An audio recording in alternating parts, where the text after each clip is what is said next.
I'm having a hairstyle crisis. What kind of crisis? I mean, what? Look, It's hair, man. What kind of crisis could there be? Just get the clippers and remove it. There's cool hair. I do not have cool hair. My hair is flat and limp. And like, I'm looking at hairstyles that don't involve getting my hair cut every 3 weeks by my wife, which she does an excellent job. And I love her very much. And she's awesome. But it takes so long. Really? Like, it's not. Yeah, I mean, are you trying to cut to a specific length? Is there like some precision? She's trying to just give me my normal haircut. And it takes it takes a long time. I'm not going to say how long because it's embarrassing now that I'm thinking about it. Look, we all have to make sacrifices right now. Okay. Yeah. So I think what my sacrifice is going to be, I think I'm going to go for the Keanu Reeves, like shoulder length, long hair, the man hair. Wow. Yeah, that's where I'm going. That's the opposite direction of where I thought you were going to go. I'm just, my head's too weird shaped to shave. I can't do that. Have you tried it? Yeah, it's not a good look for me. Oh, it's happened in the past. Yeah, positive. I was going to say, though, with the length of the mountain man level beard accumulation that you've got going on. Yes. I feel like it would be a good offset. In fact, you would get the full on like head inversion. Here's the problem when you have a giant beard and a shaved head. There's subcultures that I do not want to associate myself with that associate themselves with that specific look. Yeah, but how often are you going outside the house to mingle with those subcultures or any others at this point? I don't want people to like look at a thumbnail on Twitch and be like, man, that guy's probably a white supremacist. Oh, that's okay. That's not even what I thought you were talking about. But no, I'm fine. Bikers are cool, man. I like them. They're okay. I feel like a cue ball and giant beard combo has a lot of versatility, personally. I don't know. Anyway, but the real thing is I can't use sunscreen. So then I have to be a hat guy full time. Sure. And like, that's a whole other problem. I don't look, the Keanu Reeves, like the shoulder, like the chin length butt cut with the split down the middle-ish. Oh, that's a good look. Yes. I mean, well, if your goal is to minimize maintenance, then either shaving it all off or never touching it and just letting it go are your two options. So yeah, it's either that or like a Carmack ponytail. We don't need to talk about that. Yeah, who would? Nobody in their right mind would do something like that. No, that's a bad idea.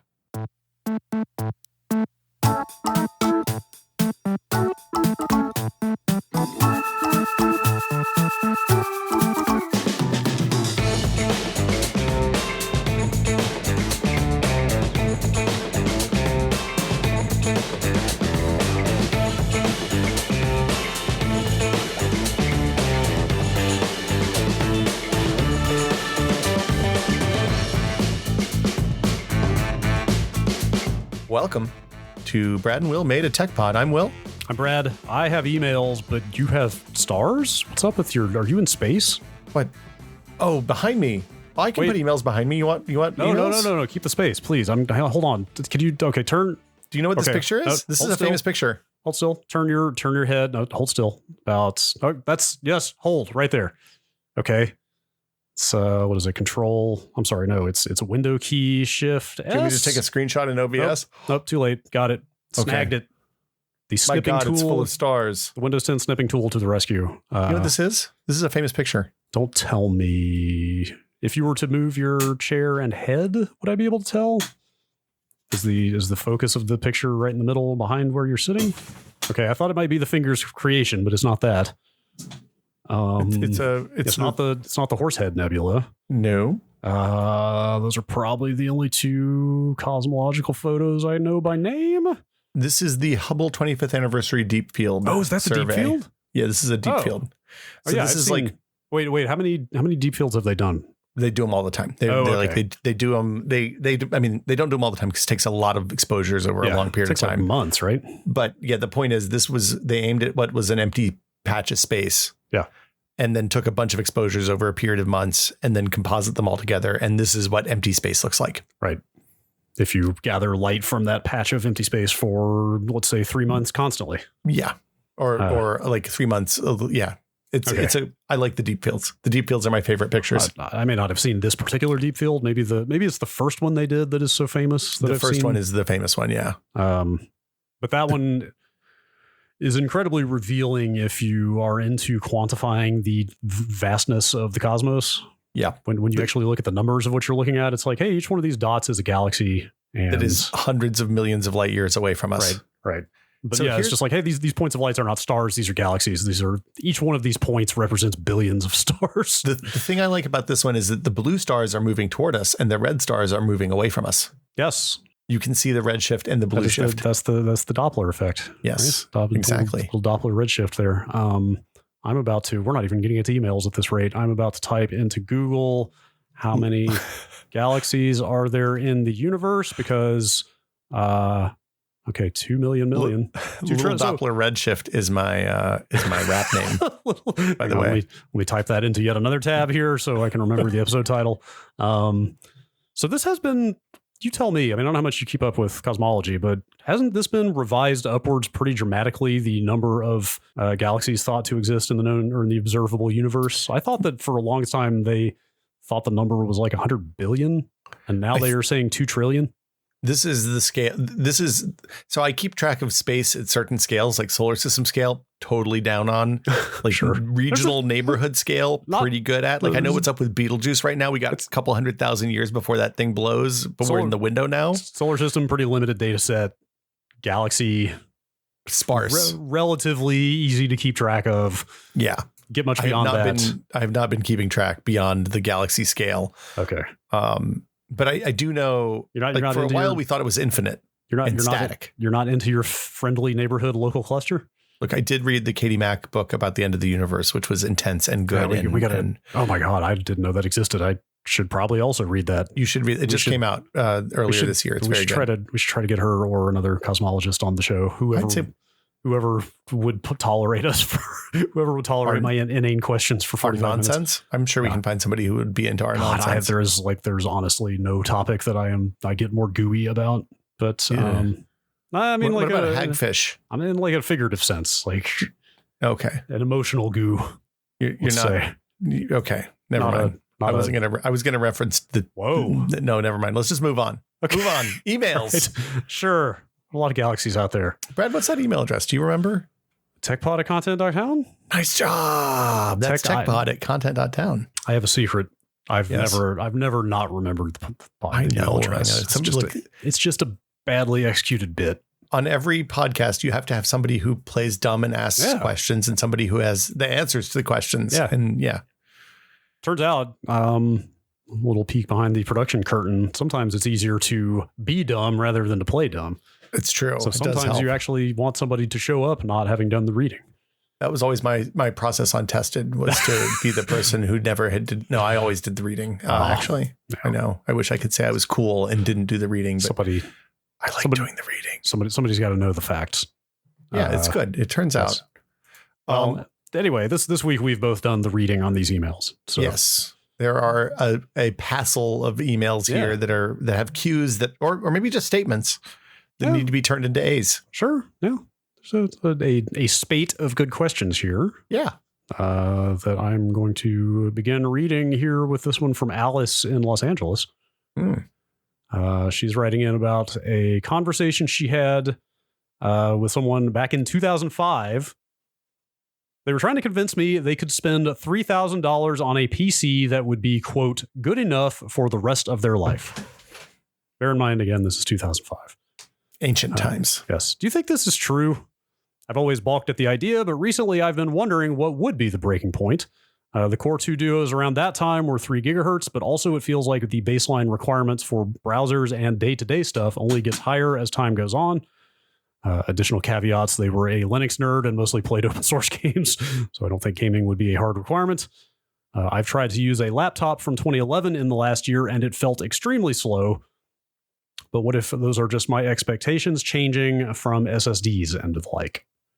So I'm going to say, first off, my MacBook is a 2013 edition MacBook Pro. It's the last one with the good keyboard before they started going to the butterfly keys with the weird touch bar. And that laptop still pretty okay. Oh my God. I don't want to get off on a tangent here, but the Friday before work from home started, literally the last Friday we were in the office in March, I had exactly the same laptop you're talking about right now. Yeah. A 2013 Retina MacBook Pro. It's a good MacBook. The last of the great ones. Totally fine with. IT came along and requisitioned that laptop and issued me a 2019 MacBook Pro in its place. The 2019 is the last one without the fixed keyboard, right? What do you mean by did it have the fixed keyboard? Fixed keyboard? Well, so the keyboard, the super thin butterfly switches that they started putting in the 20 2014 MacBook and all of the MacBook Pros with the low profile keys has a flaw in that if any dust gets under the keyboard, the key just stops working and there's nothing you can do about it. I haven't had any problem with keys not working, but they do feel very thin and slight in the action.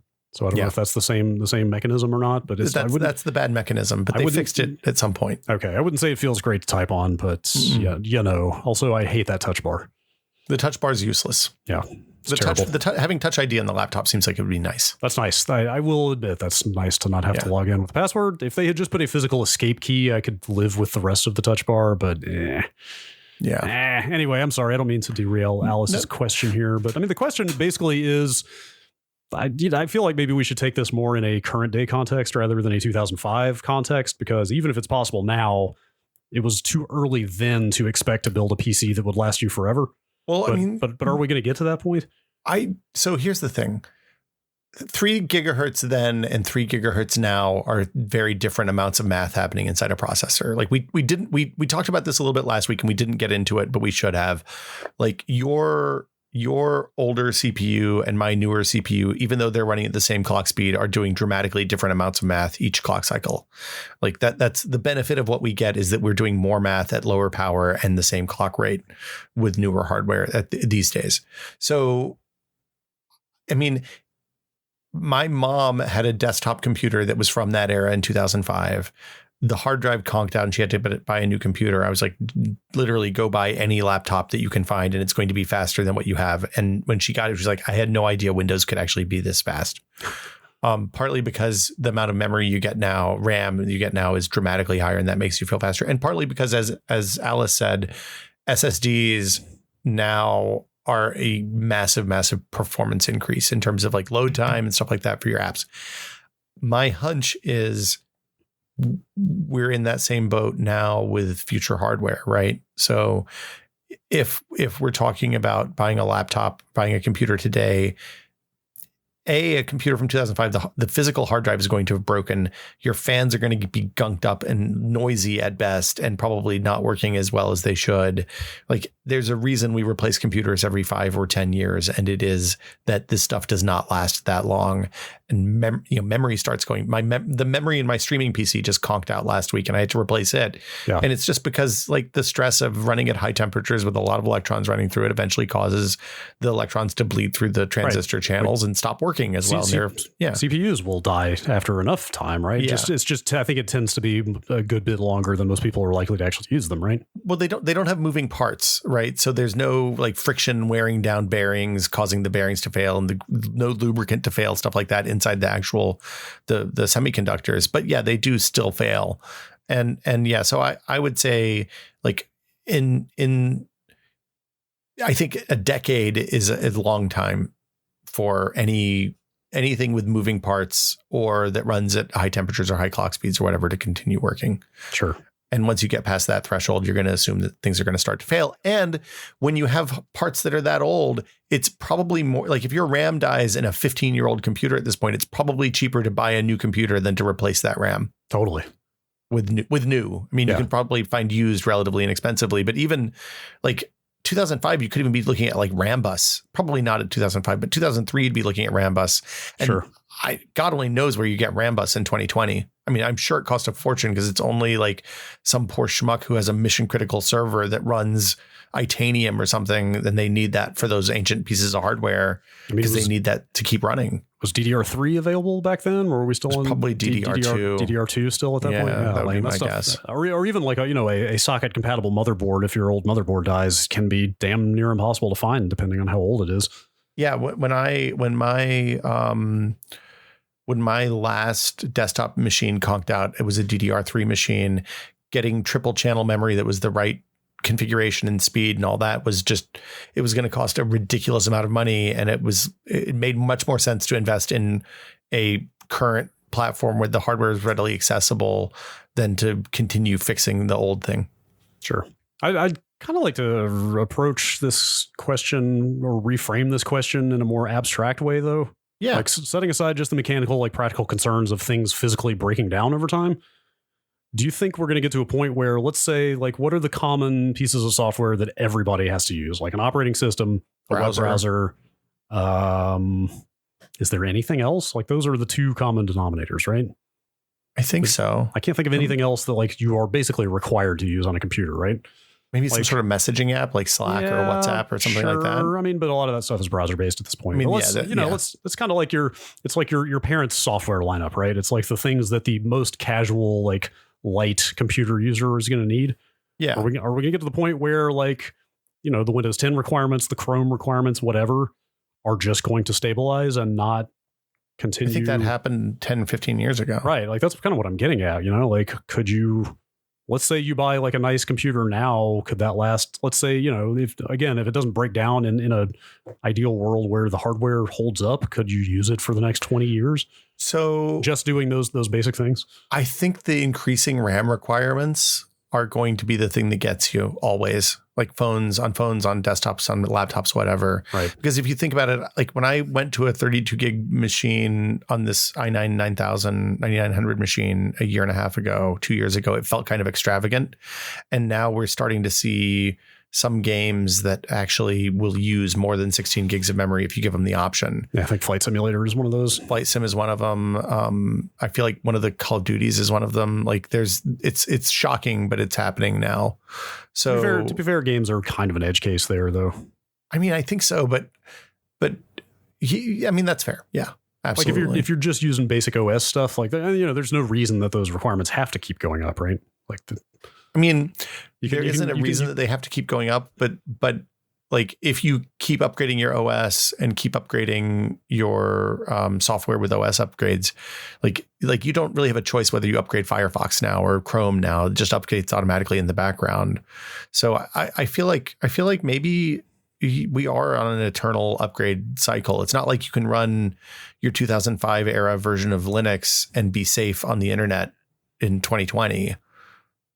That's fair. So, yeah. So I think, the thing to do if you want to make hardware last a really long time is when you get to the end of the life cycle for whatever type of memory you have in that machine or whatever the spec is for your hard drives, right? Like at some point SATA ports will go away and we'll all have NVMe drives and that's all we'll use. So I can't wait for that day. I mean, but you'll want to wait for, you want to stock up on the RAM so that you have a spare when that's needed, I think. Yeah. No such thing as a forever computer. I don't think we're going to have forever. I mean, the closest thing to a forever computer is a Chromebook that you plug in and it just downloads all of your crap from Google's cloud and it just works exactly the same on the next one as the current one. Yeah. All right. Well, I have to read this email next because it's about a very similar topic. Okay. It's from Jeff. Very pleased to hear you sing the praises of upgrading and otherwise improving old tech in favor of constantly purchasing the latest and greatest and contributing to our disposable culture. I don't know how it works in the iPhone world, but there is at least one Android project maintaining up-to-date versions of the OS for old model phones, namely Lineage OS. He's got a link here, but you should be able to Google that pretty easily. I've been using them for several years now on my OnePlus One released in April 2014, and I am now on Android 10, released September 2019. I'll upgrade eventually for more storage, but otherwise am quite happy. Thanks for the podcast and for taking a stance against electronic waste. Like that is the great thing about open source and community-driven open platforms like this, right? Like if there's a need for something like this that enough people feel collectively, they're going to get together and just do it. Well, I mean, yeah, I think that is the argument against buying Apple products because for a long time they were really bad at supporting older hardware. They still are. Well, I mean, what's your cutoff? Because I've got an iPhone 5 that I use as kind of a workout phone. Like I take it out to walk or jog. I just want, I don't want to drop my current phone and break it. Like an MP3 player or something? Yeah, and a distance tracker and stuff? I should just find my old Diamond Rio probably, but you know what I mean. Yeah, anyway, get the SD card. Oh no, sorry. What was that weird flat card that those things used? Was it compact? It wasn't compact flash. No, I feel like they used compact flash, but they used the other one, the flimsy one that felt Smart Media. What? I don't even know what that is. Smart Media, yeah. Huh. Anyway, yes. So Apple supports back to the iPhone 6s now with iOS 14. Which is like your signal to it's probably time to think about upgrading a phone. I don't like I feel like they have a history of cutting loose hardware way before they should. Like the Apple Watch is the most egregious example where like the first gen one, the Series 0 was 3 years old, I think 2 years old when they stopped supporting it with new versions of the OS. I mean, that's insane. I agree with that. It's offensive. Yeah. But by cut loose, you mean stop offering upgrades for software upgrades? Yeah, I'm going to have the timing on that wrong. I'm sure it was that came out in 2015, and by 2018 you weren't getting the new OS releases. Right. They released the 2 OS releases in the first year, I think. So it was like the Apple OS 4, Apple Watch OS 4 or something that it didn't support. But again, to clarify, by cut loose, you mean like you can no longer install the next iOS on this device? Is that yes, that is correct. Like I feel like it's, in my experience, it's been the opposite. I've had my first iPhone was a 3G. My second one was a 5. In both of those cases, I kept taking the updates they offered me until the phone became unusable. Well, like, so that's the thing is they will let you update it to the point that it is no longer usable. That's what I'm saying is like this iPhone 5, it's not even on the cell network anymore. I literally just put podcasts on it from Wi-Fi, and just trying to scroll through and play podcasts is it sucks. It is beyond infuriating. I mean, it's literally a touch device that is giving you no feedback when you swipe your phone for like seconds at a time. It is awful. So I think they're better at that now. I don't have a 6S around to actually, I might have a 6S because I think it was Gina's last phone before she went on the upgrade plan. But like, I feel like the work that's happening in Android is much better in this space, and Lineage is probably the gold standard for that. I know there are several other distros that are similar. But yeah, that's awesome. I wish I had an option like that. I mean, on the other hand, yeah, I mean, I guess as phones become less of a commodity devices and less something you just upgrade every 2 years, because if you don't, you're getting hosed by your carrier because you're not letting them subsidize a new phone for you. When we're looking at phones that cost $1,000, $1,300 in some cases, it's a different situation. And yeah, these things should last, especially if the batteries are replaceable. Like the way the phones are put in, even iPhones now, they're much more replaceable and much easier to get at, much easier to fix if something goes wrong. I'm all for not trashing the old stuff and continuing to find use for it. Absolutely. I wanted to ask you, I don't know if you know or not, but do you have any sense of why there are no similar projects available for iPhone? Nobody's been able to get, I don't know, you name it. Is it the security just that impenetrable? It's harder to root and unlock the bootloaders is my understanding. Okay. Like you'll have the thing about iOS bootloader exploits is that they are ephemeral and that they will be good. Like you'll have one that's good for 3-point releases of iOS 12. And then once you upgrade to the next point release or to iOS 13, that bootloader exploit goes away. And as a result, like it's much more difficult to reliably put your own software and because of that, the market for people doing that is probably pretty small. That makes sense. The people who are doing the bootloader exploits on iOS are jailbreakers in a very small percentage, but I think it's mostly security people who are trying to find ways to get data off of, seized iPhones and stuff like that. Sure. That's a shame. I would totally install. I don't know what. I don't even know what form that would take. Some other alternate OS on an old iPhone, if that were an option. I mean, in a perfect world, Apple would say, okay, here, your phone is reaching end of life. Here's the minimum viable OS for this phone. And we're going to make it, put it in grandma mode at this point, or grandpa mode at this point, where it's good for mail and browser, and we turn off all the other background crap. And we're going to let you know when the battery starts to get hinky, and you should probably take it in to get the battery serviced. Because that's the other side. Like with these devices that have batteries in them, I know I need to go out and clear the stuff out of my garage because I know that there's a PSP in there that has a battery in it that's a ticking time bomb, and I know that I have a couple of other old handhelds that have lithium polymer, lithium ion batteries in there that I need to pull the batteries out of and probably just get rid of the devices before they cause a problem for me. Fair. Or I could just put a smoke detector in the garage and call it a day. You'll probably be fine. Yeah. I'm sure nothing else will be ruined that's packed deeply in the box next to those things. Look, at this point, a good garage fire would probably be a favor for me. Blessing in disguise. Yes. Yeah. Let's see. Daniel in Iowa. why don't we see e-ink in use in more places? Why hasn't e-ink taken over the world with low power persistent displays? For example, my cordless vacuum only shows the power level when it is running using an LED screen. Wouldn't an e-ink display that could show the power even when it wasn't running be more useful? Are there cost barriers or other barriers that prevent this type of use? So if you don't know what e-ink is, they're really neat displays that have a little bit of fluid floating with balls floating in them. And the balls have charged sides. So when the right charge is applied, the balls spin all in one direction. So the light side is up or the dark side is up. And that gives a so the only time they draw power for the most part is when the state of each pixel changes from dark to light. They're really cool. They're used in stuff like the original Kindles, but not the Kindle Fires. Those are LCD or OLED or whatever. They're really neat because they once they're lit, once they fire, then the display stays in that state more or less without any power added.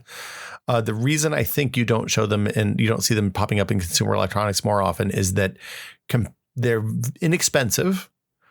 But when you compare them to the price of a comparable LCD and the controller to display stuff like that, like just browsing Mouser, I wasn't able to find an LCD, like a super small e-ink display that's 2 inches wide by half an inch high that didn't cost a couple of bucks with the controller. And another couple of bucks for the controller. Whereas you're able to find LCD displays in that price range with a backlight and a controller for like 35 to 75 cents in some cases. Wow. So you're like, 10 times the price, 5 times the price, 10 times the price for a comparable display means that the electronics world is never going to use them. Is there any chicken and egg aspect to that problem of it's just an economy of scale thing of enough devices don't use them, so they haven't gotten cheap enough for a lot of devices to use them? It's because we sell 1 billion phones that use LCD screens a year, and we don't sell 1 billion e-ink devices that use e-ink screens a year. Sure. Do you think there was kind of a secondary issue there with, like, I don't know if this cordless vacuum is a great example of this, but like he's talking about having the static screen display. What you assume is a constant charge when you're not using the thing. It just stays at the same battery level, but like batteries do sort of leak or dissipate over time without use, right? So like something would have to be there updating that screen to be accurate, because if you don't use the vacuum for, say, X number of weeks, I mean, maybe I'm splitting hairs here. Maybe that's not actually a huge consideration. I mean, that's a UI problem, right? You make your icon for your battery life has like 5 chunks in it. And you just, when it goes from 100% to 80%, you just update it once over that 3-month period, right? Just engineer yourself a bunch of wiggle room. That makes sense. That's smart thinking. You should go into vacuum design. If only I could get a job there. That sounds great. I guess I could see that being all right. Right. Look, I would love to be the consultant that comes in and yells at people who do consumer electronics about how shitty their user interfaces are. Yeah, man. Like the people who design microwave ovens and washer and dryer interfaces, they should be in The Hague. I feel like this is an episode idea in the making right now. Is we need to just do a whole show on terrible consumer electronics UI. I mean, I say that, but then like I look at what's the June smart oven thing. It's like a little convection oven for your countertop that has like it's smart. It has software and stuff. They announced the 3rd generation of that thing, and every time I've looked at it, I was like, why would anybody spend money on this stupid thing? And then I go and yell at my microwave oven because like there's no way, like I physically can't get it to run at a low enough power to not make butter explode when I'm trying to melt butter in it, which is really, anyway. Yeah. Answer your own question. Yeah. Yep. Let's see here. Here is a very self-serving email on my part. Ooh. From Chris. He says, Brad, I'll explain the context here. Brad, for your poster, just hang a green screen poster behind you and show a cycle of different posters on it. That would be a fun project. The context is, if you've seen any of the Giant Bomb streams we've been doing at home here, I've got a couple of movie posters behind me. They're full on like 40 by 27 one sheet size. Like you would get one of them. Actually, it's Sin City is actually the one from a movie theater that I got from a friend of mine who fine film was managing a theater at the time. Yeah. Like I have nothing against Sin City, but I don't love it. I just thought it was cool that I got an actual theater poster and I wanted to frame it. But anyway, long story short, I have been trying to think of other movies I want to buy posters for, but A, I can't decide on any movies, and B, the ones I do like it's impossible to get one sheets of any quality for less than like $500 because they're like super collector's items. Yeah. So I wonder if this is actually, is he joking or is this any kind of viable solution? Oh, no, we did this at Whiskey. It was in the basement. We remember Really? Vinny made one out of green poster board. Or Like, maybe Rory did. It sounds too easy to be actually viable, but No, it'd be super simple. You just stick it in your frame, hang it up there, don't put glass on front of it so there's no reflection. I was going to say you probably couldn't use the frame part, right? Well, you use the frame edge, but you just don't take the glass off. Yeah. Right. Yeah. And then, you put whatever you want in. The trick is you'll have to realign it every time you change the camera position. Sure. But like, as long as your shot's pretty straight, it won't be a problem. Wait, are you talking about just manually compositing it into the scene in OBS or like track? Well, I mean, if I was doing that, I don't need poster board. I could just do it myself, right? No, because you're in front of the frames. It's for the cutout when I get in front of the frames. Because otherwise you have to rotoscope yourself, and you don't want to get in that business. I see. It's a lot of manual labor. Yeah, that makes sense. I guess you should 100% do this. I encourage this, actually. I think this is a brilliant idea. Nothing could possibly go wrong with it. And then I'm not even constrained to movie posters at that point. I can put whatever I want in there. If you want to put like a little bit of gameplay up there, you could do that. You could do something. Do the weather. Put something animated in there. Yeah, the weather. Yeah, man, I've been meaning to get that Weather Channel simulator going for a very long time. Yeah, look, I think that there's a real market as a Patreon.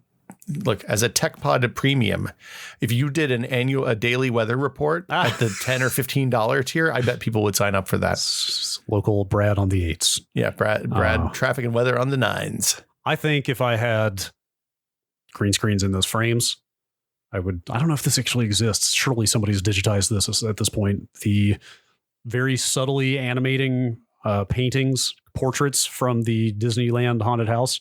You know what I'm talking about? Oh, those, yeah. Is that Disneyland? I think Disneyland. That's Disneyland and Disney World both have the Haunted Mansion, yeah. Yes, but I mean with the portraits with the people's faces, that, like you stare at them and you can't quite tell if they're moving or not, but they totally are. Well, there was a whole thing like around the time we started Tested that was briefly popular in like a really specific art world niche that was making still photos that were very subtly animated called cinemagraphs, I think. Huh. And they were like super high res GIFs. They were huge. And there was even the people who made Jiffy bought the company called Electric Objects. That's like it's like a digital picture frame that could play GIFs. And it was a cool thing briefly, but not like boing boing cool, not real people cool. Do you know how proud I am of myself that I did not bring up your pronunciation of that word? What, Jiffy? Through 3 separate usages. Look, the site, how fast can you watch this thing? It's in a jiffy. It's not like it's a Quibi. That's a stupid word. I just decided to live. I just decided to live and let live on that one. Yeah. I feel like by mentioning it, you lose all kudos you got for your restraint earlier on. Small victories. Mm-hmm. Okay. I might do that. That's very tempting. I mean, you should do that. It would look really poster board. It would look really ugly for the decor in this room when I'm not on a stream, though. Well, I mean, when are you ever not on a stream, though, really? Oh, God. That's really depressing. Look, I have a gigantic green curtain hanging behind me. I don't want to hear about it. Yeah. I'm fully going to derail this podcast. Do you have any amount of your stream setup that you take out, like you put up and tear down between streams, or is 100% of it just there permanently, like as a fixture now? Including the green screen, I suppose. So I can roll up the green screen if I want. Okay. It's on, I got a film roller and, like the things, the things, if you go to like a photo studio, they have the paper drapes and they're on those. So I have those hooks screwed into the ceiling and there's a cord that I can pull that makes it go up and down. Wow. Nice. Fancy. But it's still hanging up there. Like it's there. It's not great. But it's there. But I mean, the nice thing is there's a lot of good storage back there where I can just pile shit up and get it out of the way. And then nobody knows it's there. Nobody will know. It's pretty convenient. It's where the spare chair is that my daughter sits in when we play games or something together. I mean, I ask because like I've got this big key light and nice mirrorless camera rig and all this other stuff that I use for streams. And so far between streams, I take this whole light and camera rig down. I wind up every cable that is around and put it away. Like, we've talked about how much I desire an eminently tidy desk. I've been shaking my head this whole time. You should leave the amount of time you're burning setting up lights and nonsense is ridiculous. Just leave it set up. It's your job. That's why I ask, because it's becoming prohibitive. Like, yeah. I think this Stream Deck that I got, this Elgato. Did you get the big boy? Yes, I've got the XL here. Man, which I need one of those. the XL, I think, was maybe a bad choice because there are so many buttons that I've just put off setting it up.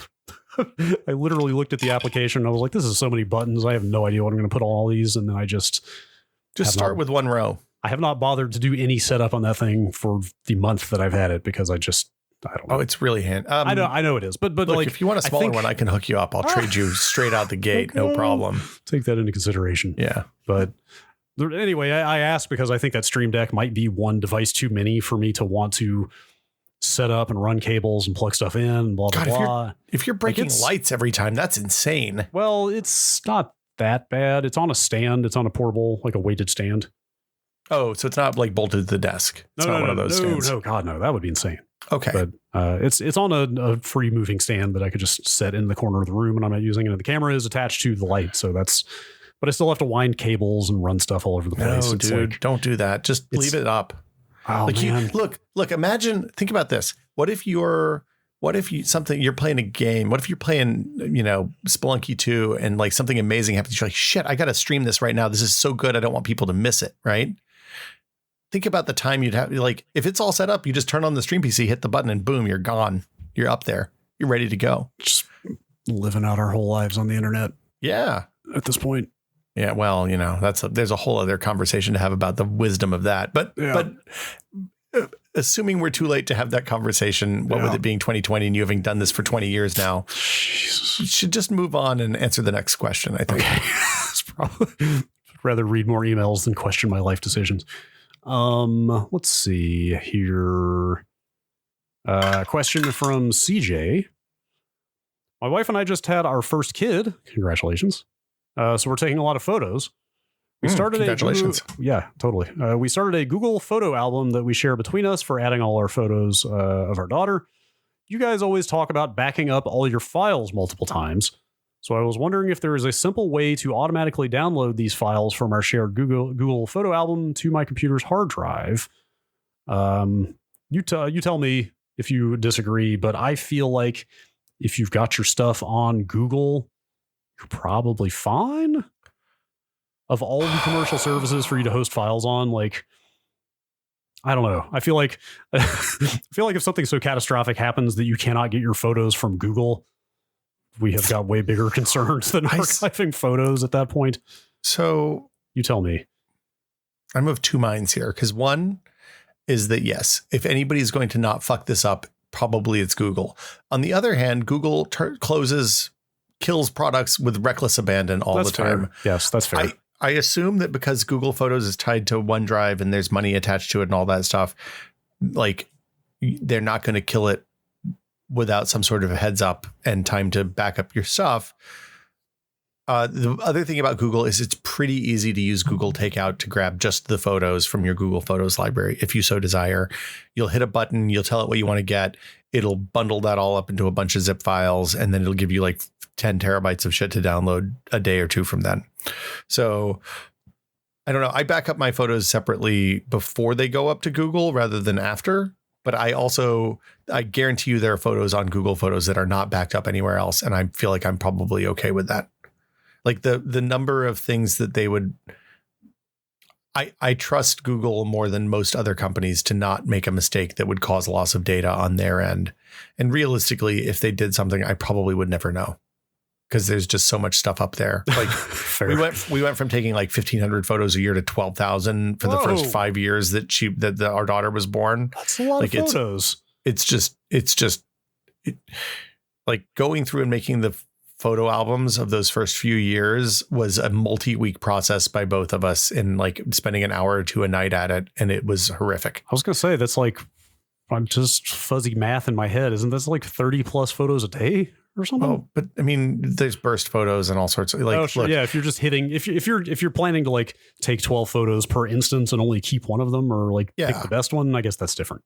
And also, but so the lesson there is delete the bad ones immediately. Don't think you're going to do it in the future, because you're not, right? Never will. Right. You're never going to go back and be like, well, maybe I should delete this one. The other thing is, like, you end up like when one person's at work and one person's at home, the person at home often is like taking pictures because they're like, oh, I want to show you this cool thing that happened today. And like, that's awesome. I love that. So whereas I was taking pictures of my lunch, so I had that going for me too. I don't know. So- The answer is probably people are going to say Google kills everything all the time. Google Photos is a service that is used by millions of people. That has not stopped Google from killing stuff in the past. Fair. However, there is money tied to this in Google, and it is one of the main selling points of Ant. Like if you buy a Pixel phone, you get free storage for every photo that you take on that Pixel phone. And that is a major, major, major selling point and a key differentiator for Apple, who charges you to store all the photos that you take on their devices. Yeah. And I think that is, I feel confident that is not a product that is going to go away. It might change form. We may not like what they change it into. I feel like it's probably okay. Yeah. But for peace of mind, I could see having a local backup being nice. What did you say? The Google Takeout? Is that the Google name of it? Takeout. So I think it's just takeout.google.com. But so that is a Google product, not a third party thing. Yeah, Fitz did that. Awesome. That was one of his things before he left Google. Oh, that's cool. There you go. Yeah, grab those photos and I don't know, put them on a USB hard drive and put them in your safe deposit box or something. It is takeout.google.com. There you go. And when you click there, it asks you which account you want to use. You sign in, you do all your stuff, and then you tell it, like, you can even download all of your YouTube uploads and stuff there. You can download all your YouTube comments. Is that wait? Is that literally just a portal to anything you've ever put on Google? If you would like to get all of your calendar entries and all of your Gmail and all of that stuff, you can choose which services you want to pull from, and then it'll give you a bundled file with all of that stuff, and also like the JSON stuff that you need to make sense of it, or XML, depending on which services it is. It is a phenomenal thing. It works like 90% of the time. That's pretty awesome. That's pretty awesome. I love when companies open things up like that and just let you have at it. It's really important to look at the size of, like at one point I was like, we should back up all of the tested YouTube videos. And then I mashed the button to do it, and it gave me a file that was larger than every hard drive we had in the office at the time. So wow. Yeah. That's pretty intense. Wait, what format is that file? It's like a series of, it wasn't one file. It was a series of zips that were like each 500 gigabytes or something. Yikes. And it was 24 terabytes of video. That's pretty intense. Because they save the uploads, right? So they save the uploads and then transcode them down so they look shitty. So they fit in with everything else on YouTube. These are the source files that you have uploaded? Source uploads. Oh my God, that's amazing. Yeah. But like also, yeah, it was a lot. That's intense. Wow. Yeah. That's cool. Good job, Fitz. He hasn't worked on it in a long time. He hasn't been there 8 years or something. Yeah. Let's do a couple more quick emails. Here is a question from Rahul. I was curious how you use Discord. I'm a Patreon member and have popped into the TechPod Discord on occasion, but because it works in such a different way to other social media, I find it quite daunting to jump into any discussions because it feels a bit like hovering near a group of people having a chat at a party, but not knowing when you can join in. I'm going to give you a little piece of advice. If you are self-aware enough to have that feeling of being an interloper, you're fine. You're probably cool. You're probably cool enough that you're not going to bother anybody. Yeah.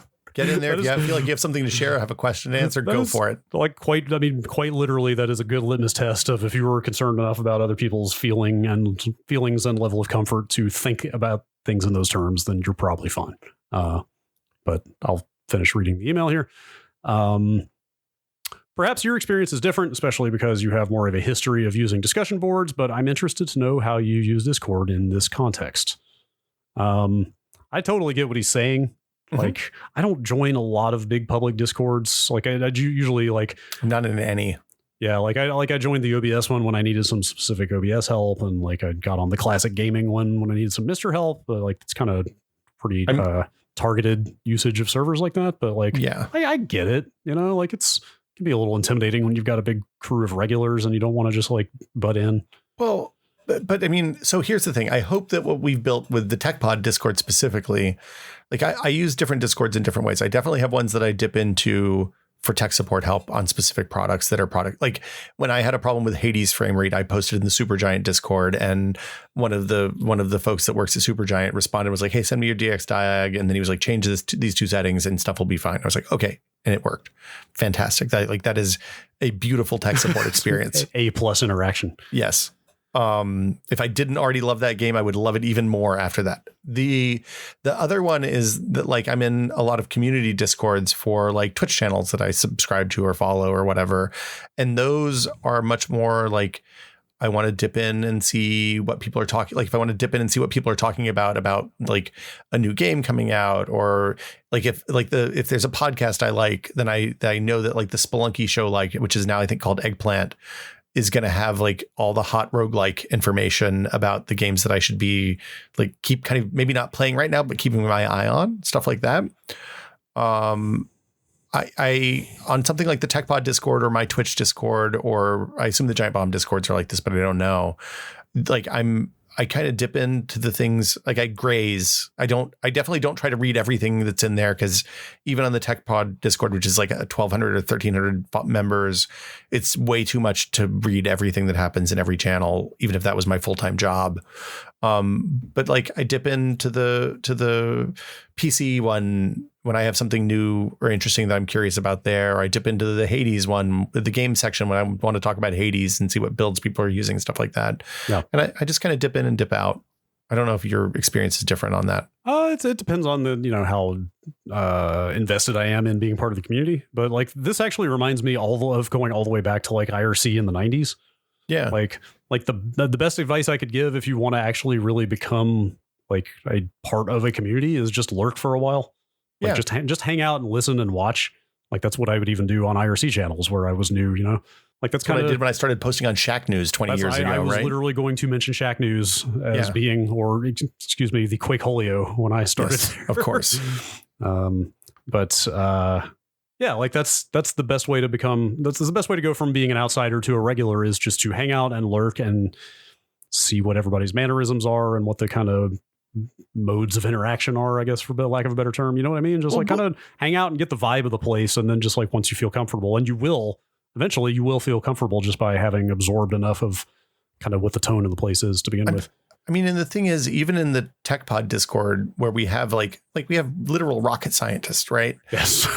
It still blows my mind. It's right. I mean, it's still a place where you are going to have some expertise that you probably don't even realize is expertise that you can share, and that people will be super stoked about. Like, somebody the other day was talking about repairing, I think, tractors in my Discord, and somebody else popped up with some really specific information that he was like, wow, this is incredibly useful. He's like, yeah, I never thought I'd be talking about this here.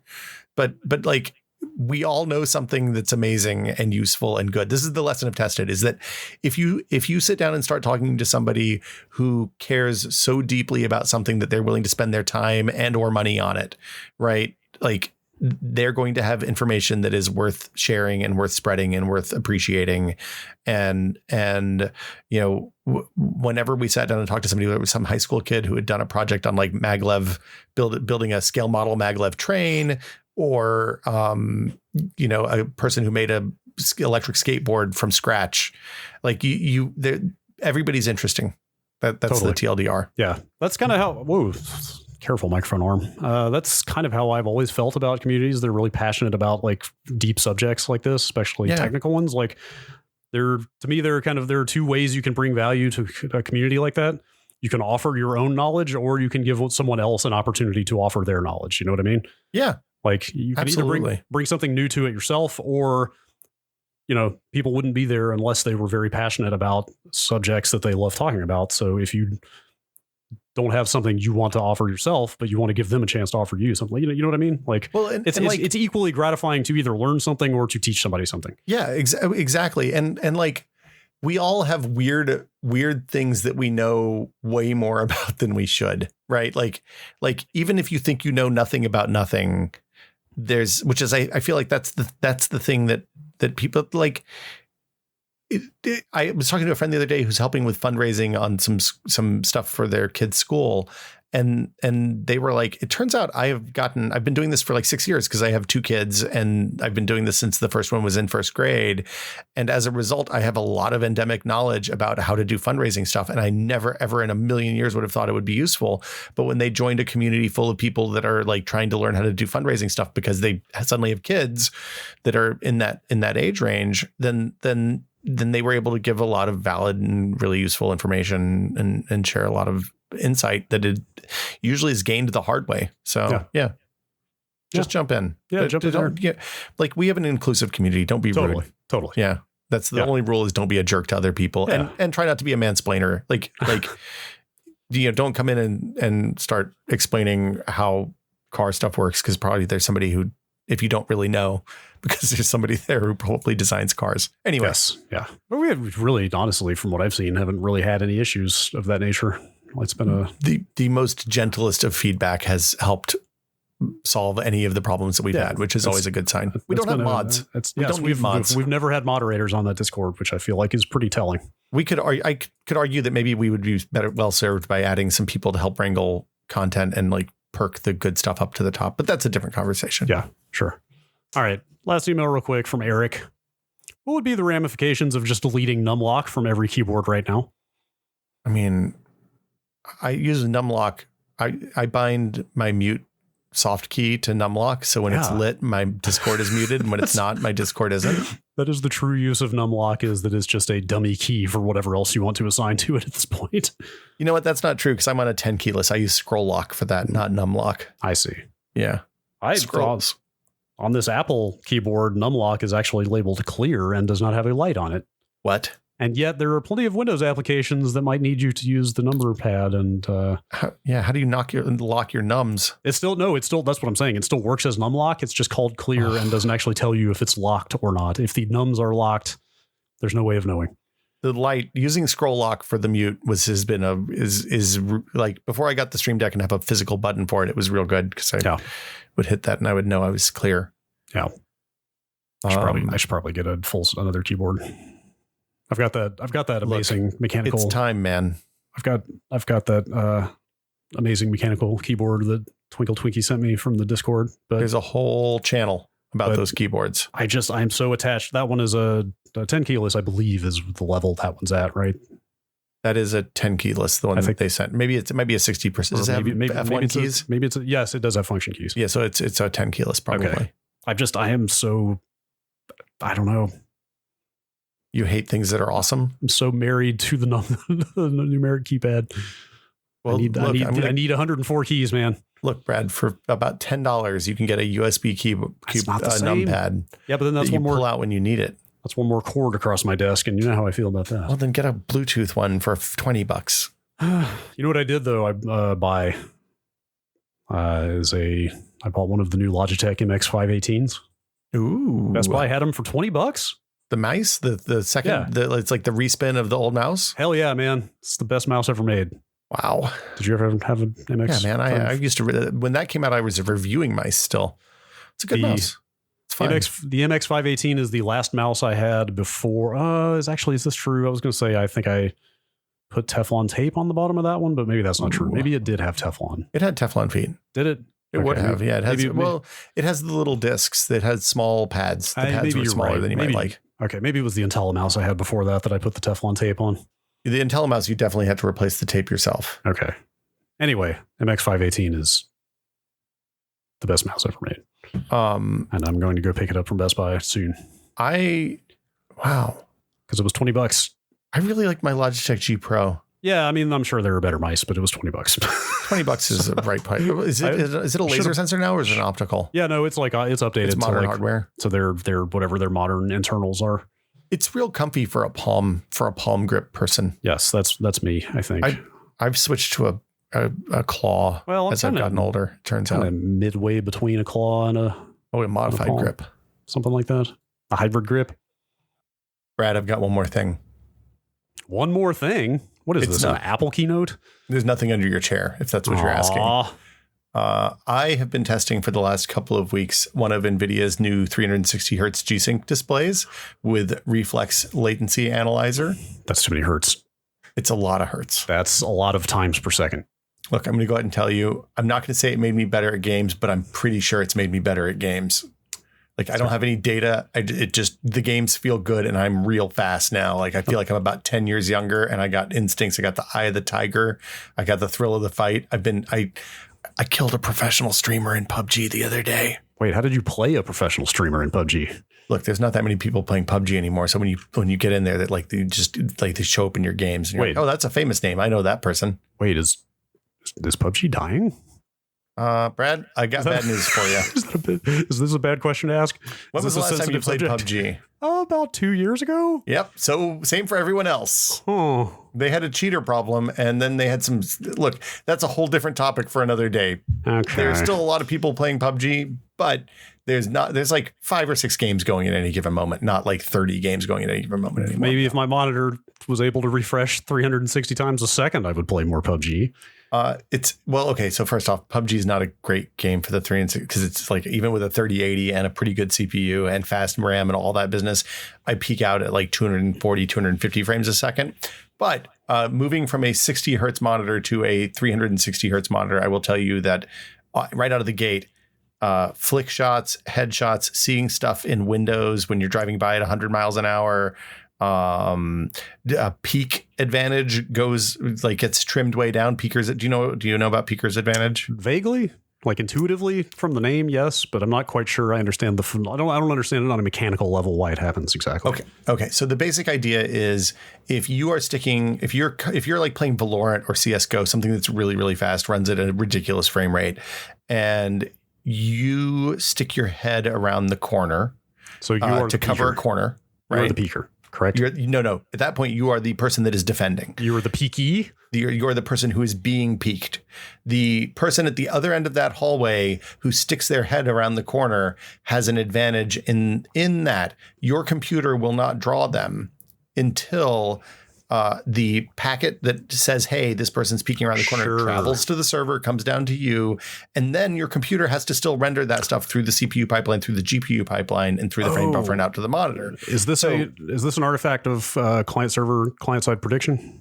This is an artifact. It's a little bit about client-side prediction, but it's mostly just like time to flight of packets. So The upshot is if you are peeking a corner in a game like Counter-Strike or PUBG or Valorant, you have an advantage in that you will not be just drawn on your opponent's screen who is holding that corner for, anywhere from 50 to 150 or 200 milliseconds, depending on what their network latency and the render latency, the system latency of the rendering pipeline on their computer is.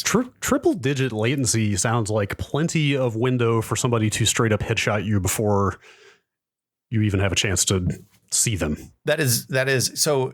In games where the time to kill is low, so something like a Halo or maybe a Battlefield, it doesn't matter as much, right? Because like who gets the first shot in Halo matters a lot less than who manages to hold the stream of bullets on the person the entire time, and more so even than like 2 people shooting at the same person makes more of a difference. That said, I will say that even the little bit that I dabbled in Trials of Osiris, or no, it was by the time I got to it, it was Trials of the Nine, not Osiris in Destiny. You know what I'm talking about? Like the weekend that I spent with some extremely savage people at Destiny multiplayer. It was horrific. It's horrific, right? Well, what I was gonna say is they got me my kill streak or my win streak, but even in a game like that with shields and recharging health and all kinds of like time to kill buffers, they were still pre-firing corners and all that stuff, like they were still doing all the compensation that you do to try to get around this. Well, so that's exactly it. Like people who are really good at a game or people who are professionals learn tricks. So, for example, they will accelerate past where their eyes and the monitor tell them that they should be putting the crosshair, because they know that by the time they shoot and the bullets register, the server will have the other player in that spot. That is really interesting that you mentioned that, because there have been a number of times, mostly in single player games, because I guess I'm not good enough in multiplayer these days. I'm too old for this. I'm like 5 years older than you, dude. More than that. That's true. And you are a prize-winning PUBG player. So.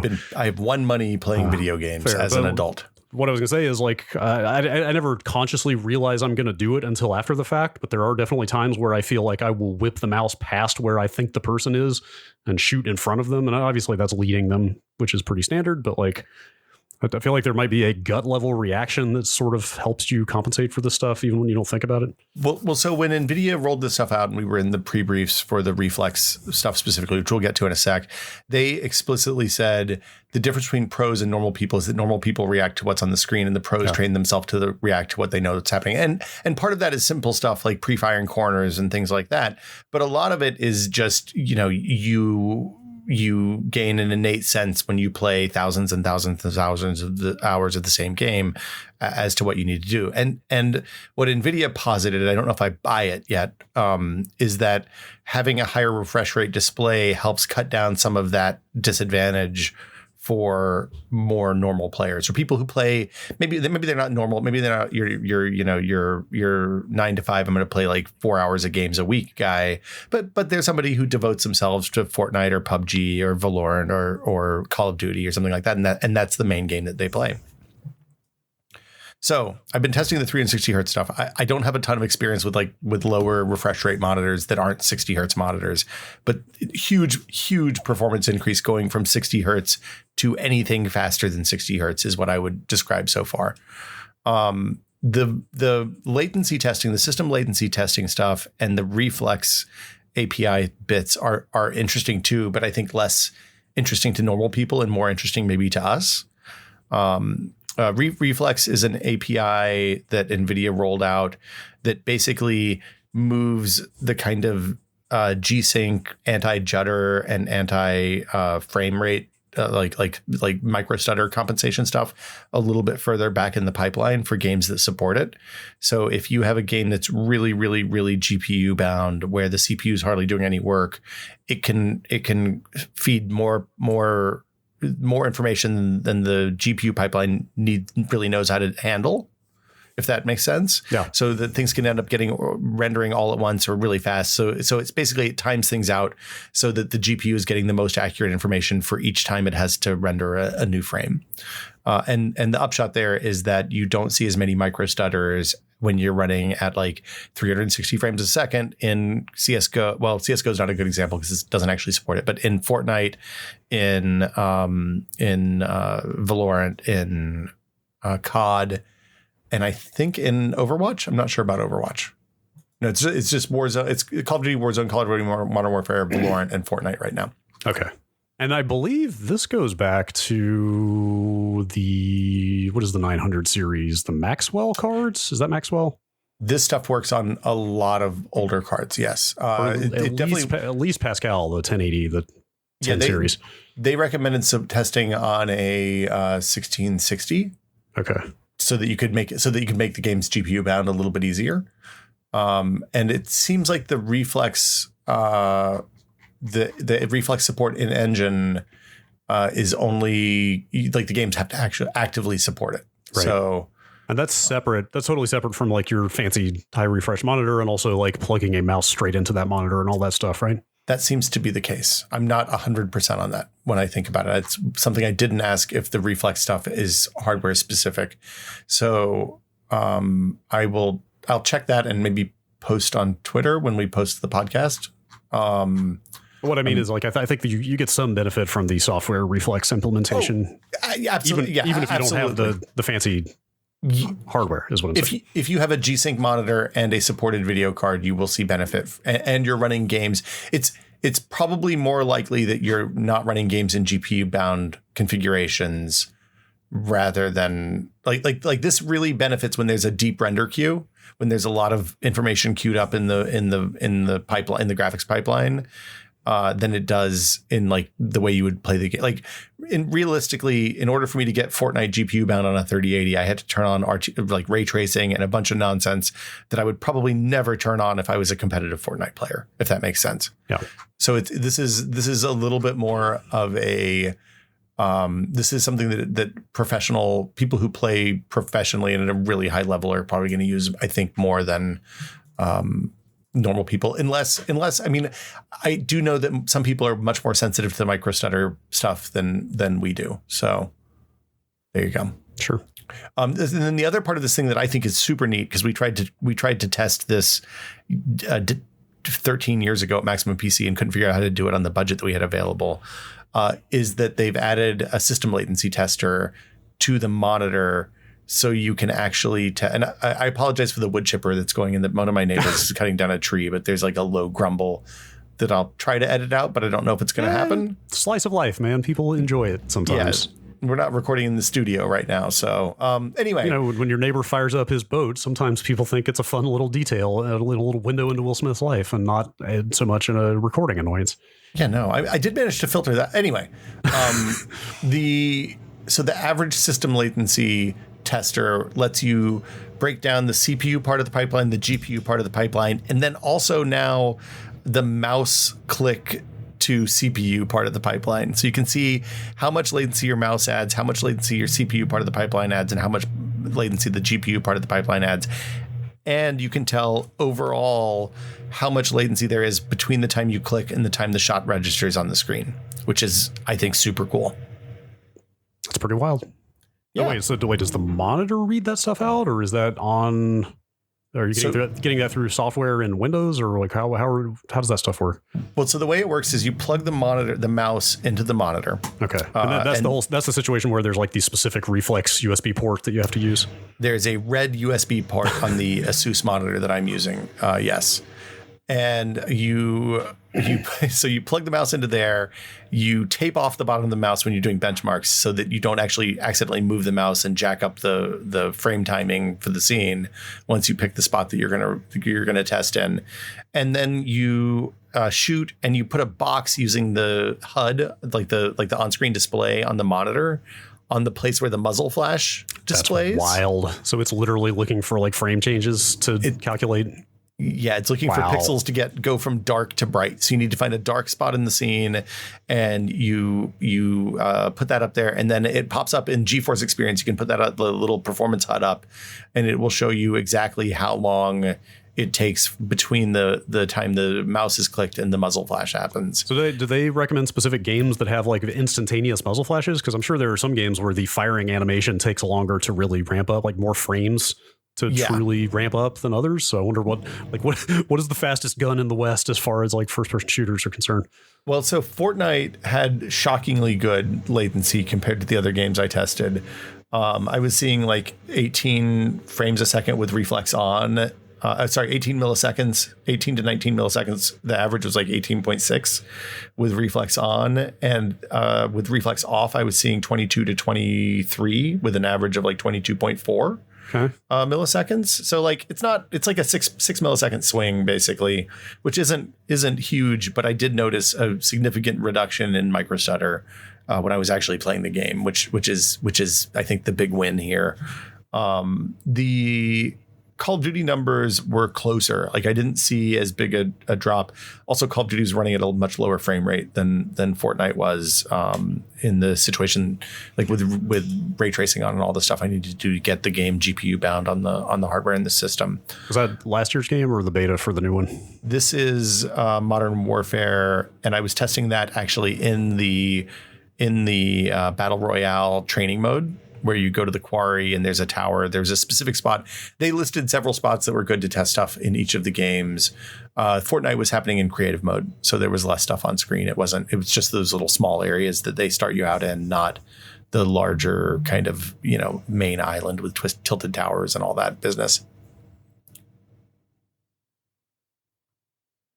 This wood chipper is really loud. I can't even hear it, but I assume that this video call is filtering it out for me. The noise gate is probably getting it on my mic. Okay. Maybe they can't even hear it. I like that optimism. Anyway. All right, so like you get the latency number on the monitor. I mean, I think you also can get it in Windows, right? So it pops up like an overall latency on the monitor with the frame rate display that's built into the monitor. If you turn that on, it's huge and like the top left of the screen. So I wasn't using that.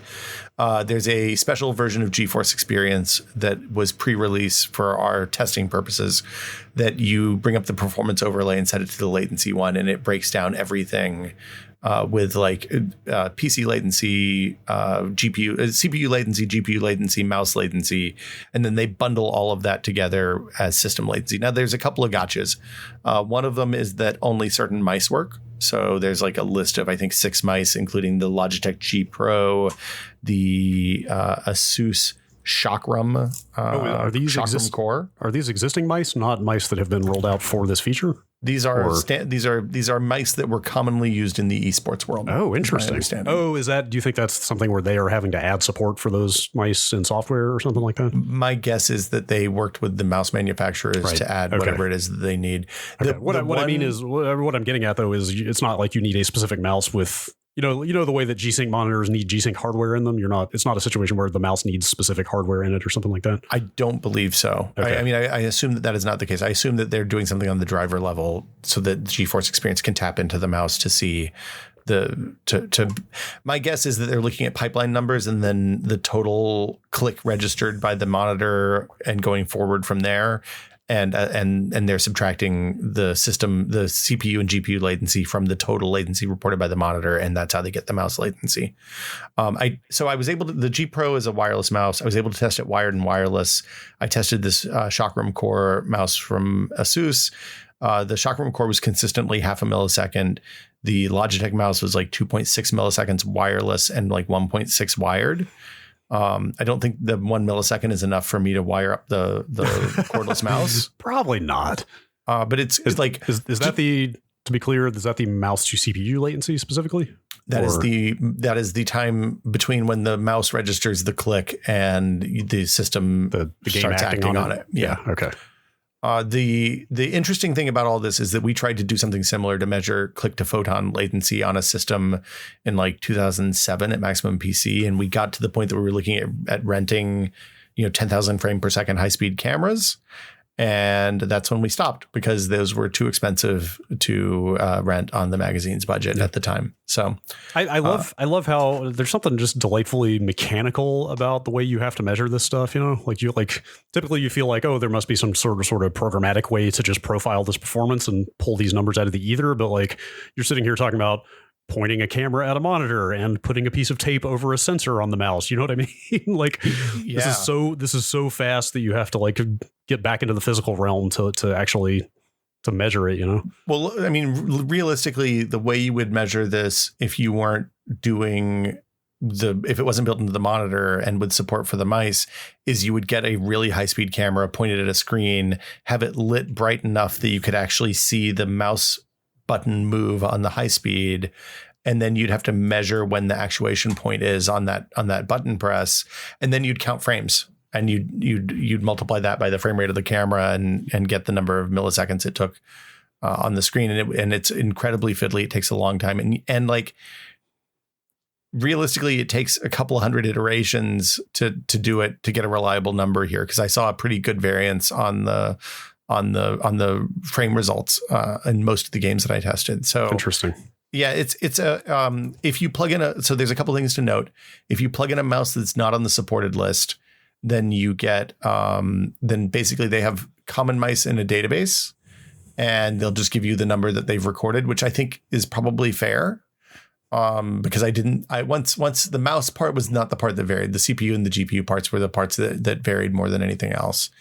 Occasionally the monitor wouldn't pick up the flash if something happened, like if there was lightning or something on the screen.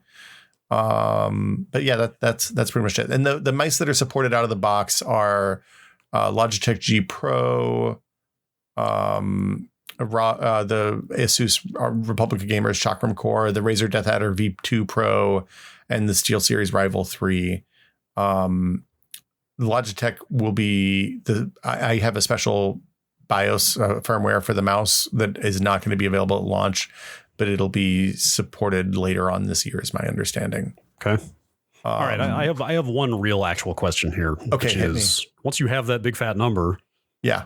Is that actionable information? Is that something you can actually use to optimize, or is that just like for funsies to gawk at and go like, oh, that's good to know? I feel like it's probably a number that reviewers will care about more than anything.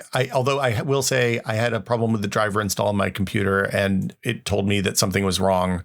Like the numbers I was getting were enough to know that something was jacked up with the driver install, which had me then reinstall Windows on another SSD, see if it worked there. Everything was fine. So I came back and did like a bunch of driver cleaning and got everything back in. Is that actually a thing? I kind of assumed that in modern times that was it was either leftover FUD from back in the day, or it was just kind of an urban legend that bad driver installs can actually jack things up.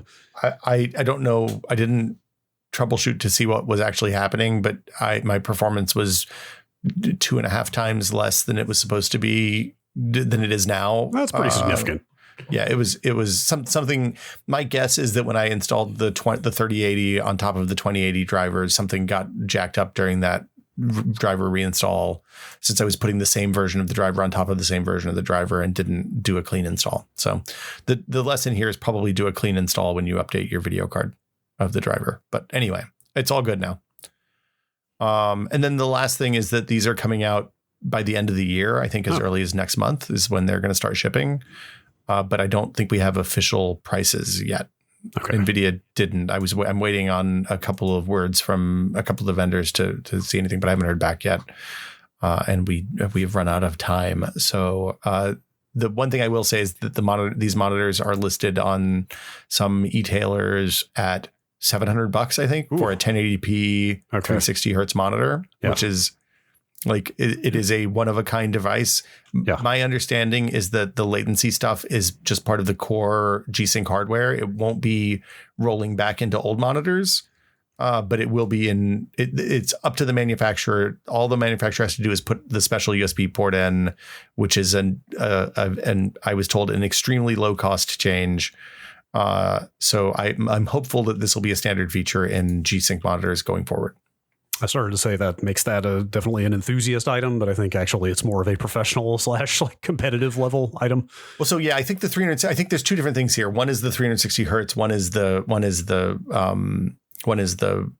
latency testing. The reflex, I think, is supported everywhere. Yeah. The latency.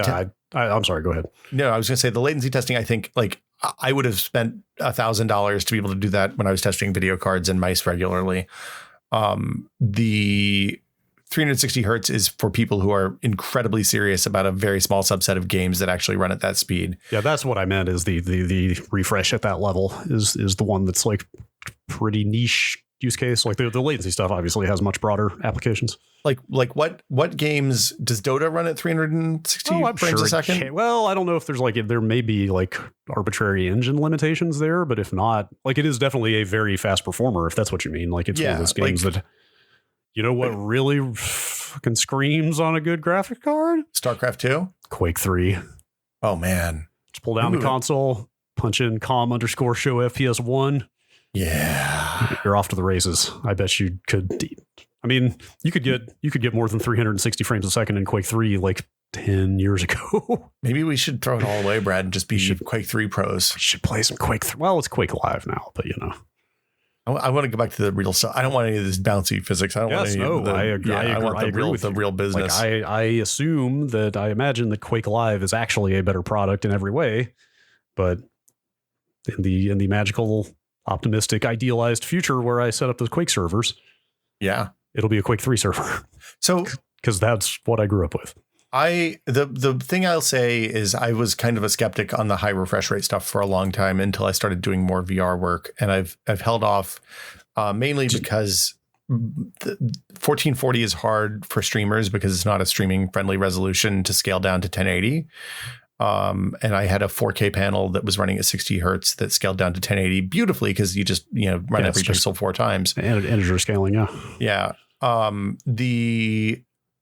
The difference in the way, like playing Hades at 360 hertz, even at 1080p, it looks like a piece of paper that's just animated almost. Wow. Like it's still backlit and all that, but it's bonkers. That's actually, when you put it that way, I would almost be more interested in seeing that than something like a Fortnite or a PUBG or some 3D shooter. I mean, I don't think there's any appreciable benefit. It just looks nice. And I don't think that there's any. Like, I think that the takeaway here should be, get next time you buy a monitor, get a fast refresh rate monitor, not necessarily get a ridiculous 360 hertz esports monitor, right? Like, I will this. So I haven't been able to track the kind of stat of the performance stat that most people pay attention to in PUBG is average damage per round because it's a last hit game. So like the person who gets the final shot in can do 1 damage and get the kill, which I know is familiar from other things. I haven't been able to track because of stuff that we don't need to get into, but I've been playing in ways that don't necessarily reflect overall performance. I'm going to take a week or two and just play like I normally would and go at it hard and see what the ADR, see if there's an increase in ADR since I've gotten this monitor versus the times before. Cause my average damage has been really static at around between 200 and 250 for like years now. Huh. So we'll see what changes. Science. Yeah. Science. Testing. It's been fun. This is a neat thing. Yeah. It's weird having such an incredibly low resolution monitor on my desk again. I will say that. Well, fine. Can't have everything, man. Oh, and these are all IPS panels. Oh. They do all sorts of strobing on the backlights to reduce blur. So you can set it to a backlight setting that produces good blacks and makes videos and stuff like that look like they should. When you put it in the gaming mode, it blows out everything because that's the way the high refresh rate, anti-strobe, anti-blur gaming stuff works.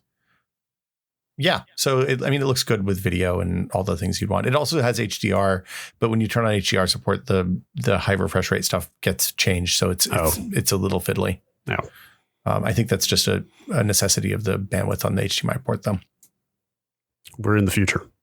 The future. 360 hertz is a lot of hertz. It's a lot of hertz. Yes. So yeah. That's it. That's the 360 hertz. If you have questions about the 360 hertz stuff, I've been answering them in the Discord and the PC channel all day, and we'll continue doing that. Or you can send in questions to techpod@content.town. Should we thank our patrons? Yes, Brad? Please. As always, this podcast is brought to you with the support of I think 1,300 and some wonderful patrons. Jeez, thank you so much. That's 1,204 wonderful patrons. That's very flattering. Thank you all so much for your support, and especially thanks to our executive producer level patrons, Jacob Chappell, Andrew Cotton, and David Allen. Yeah. As always, if you would like to support the Tech Pod, you can find out how to do that by going to patreon.com/techpod. For as little as $2 a month, you can get access to the fabulous Tech Pod Discord, where we talk about things like 360 hertz monitors and cooking. And there's a movies and TV channel I noticed today. Yes, I made that on request yesterday. I also made a channel for work. What work? Like work and like career development stuff. People wanted a place to talk about work. And so that's awesome. They got their virtual water cooler. There you go. I like it. We have a big tech announcements channel, so we don't pollute the general chat when there's a new iPhone or Android phone announcement happening. All sorts of cool stuff. Yeah, the new Radeon's coming up next week, so I guess that channel will get some more action soon. Get a little heat. Yeah. And then the $5 tier, you get the monthly, I don't know, bonus Patron episode. exclusive episode. I guess is what we call it. What are we going to talk about? Are we going to talk about the jaunt this month? Hell yeah. God. Man, that was I don't want to burn it. Don't burn the material. We should have recorded that conversation like right after you finish that story. I'm so excited to talk about this. I'm glad I've had a little bit of time to digest. It's a lot. There's a lot going on there. Yeah. Yeah. Did you read anything else in that book? I have. It turns out I had read that book before. Okay. I was reading the one about the monster, the oil slick monster in the pond in the lake. Oh yeah, the raft. I think it's what that's called. The raft there's some pretty gruesome imagery in that one. It's the thing I will say about that collection as a whole is that it is delightfully macabre in the same way as like old Twilight Zones, like 50s Rod Serling Twilight Zones. Sure. I've enjoyed it quite a bit. Yes, that's good stuff. But yes, we will be talking about the Stephen King short story, The Jaunt. Not Jaunt VR, which is a different thing. On the next patron bonus episode in a week. Yeah, sometime in the next week. We can record that this weekend if you want. Yeah, we should. I just want to talk about that. I think I'm going to reread this story again. I think it is. So it's fresh. I think it is. In some ways, it is one of the most horrifying things that I have read or seen or consumed in any media-related fashion. So if you want to, I'll explain why. That's in Skeleton Crew, which is, I think, Stephen King's first short story collection. Second one. Night Shift was. I think Night Shift might actually be even better than Skeleton Crew. His short stories are very good. They're both fantastic. They're two of my favorite books ever. I love when Stephen King writes science fiction. It's my favorite. Yes, for sure. So that'll do it for us this week. Thank you all for listening. Again, the address is patreon.com/techpod if you'd like to find out how to sign up and support the show and get some fabulous benefits for doing so. But yeah, I guess we'll see you all next week. Always a pleasure, Brad. Bye, everybody.